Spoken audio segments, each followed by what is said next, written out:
Welcome to the Learning Pines YouTube. We hope this video helps. You begin by finding the exact Amazon order ID and tracking number in your orders. This is the key. Once found, click Track Package or copy-paste the carrier tracking into Amazon's tracking tool. Make sure the shipment date and SKU match the order, because mismatches create errors downstream. If you're doing multiple items, open each order in a separate tab to avoid confusion. This gets you into the tracking workflow fast and prevents basic data entry mistakes.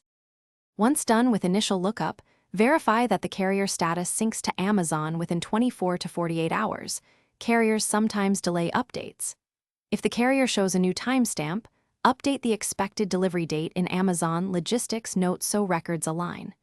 You should inspect scans like arrived at facility, out for delivery, and delivered to confirm progress. If a scan is missing, refresh the carrier link and recheck. Keeping these details aligned prevents to finish. If the item misses the ETA, immediately open a carrier claim and then notify Amazon with the tracking ID. That preserves your protection. For refunds or return processing, upload tracking proof in Amazon Help within their 7 to 30-day window so it links to the order.